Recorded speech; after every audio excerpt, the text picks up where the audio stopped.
السلام علیکم ناظرین، اب بلا وجہ انکم ٹیکس لگا کر ٹیکس لینے کا راستہ بند۔ اسلام آباد ہائی کورٹ کا یہ فیصلہ ریئل اسٹیٹ سے وابستہ افراد کے لیے نہایت اہم اور دلچسپ ہے، کیونکہ اس نے ایک بنیادی قانونی الجھن کو بڑی سادگی سے واضح کر دیا ہے۔ کہانی کچھ یوں ہے کہ عبد المجید چودھری نامی ایک فرد نے سال 2015 میں اپنی ٹیکس ریٹرن کی، جس میں انہوں نے تقریباً 2 کروڑ روپے سے زائد کا کیپٹل گین ظاہر کیا۔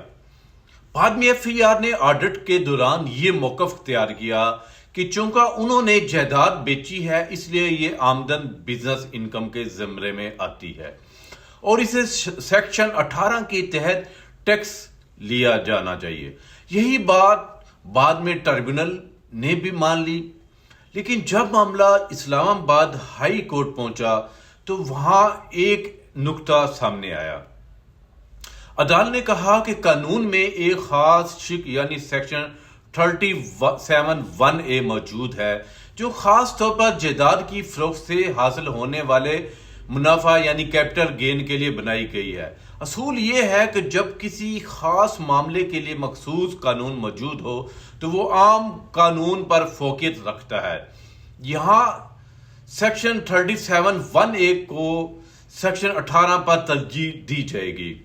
عدالت نے مزید واضح کیا کہ اگر کوئی شخص باقاعدہ طور پر پراپرٹی کا کاروبار نہیں کر رہا تو صرف جائیداد بیچنے کی بنیاد پر اسے بزنس مین نہیں کہا جا سکتا۔ عبد المجید چودھری کے اس کیس میں بھی یہی ثابت ہوا کہ وہ پراپرٹی ڈیلنگ کے بزنس میں نہیں تھے، بلکہ ان کی آمدن زراعت، پھل، فصلیں، مویشی وغیرہ سے تھی۔ اس لیے ان کی جائیداد کی فروخت سے حاصل ہونے والی رقم کو بزنس انکم نہیں بلکہ کیپٹل گین ہی سمجھا جائے گا۔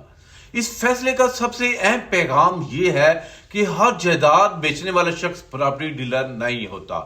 اگر آپ باقاعدہ اس کاروبار میں شامل نہیں ہیں تو آپ پر بزنس انکم کے قوانین لاگو نہیں ہوں گے، بلکہ آپ کا کیس مخصوص قانون یعنی سیکشن 37(1)(a) کے تحت ہی دیکھا جائے گا۔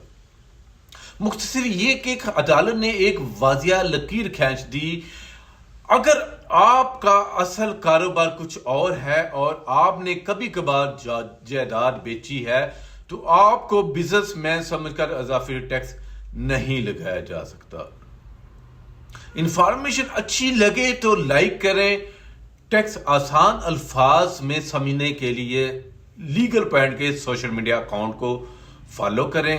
مزید معلومات کے لیے نیچے دیے گئے ہمارے واٹس ایپ نمبر پہ رابطہ کریں اور legalpoint.pk کو وزٹ کرنا ہرگز نہ بھولیں۔ بہت شکریہ۔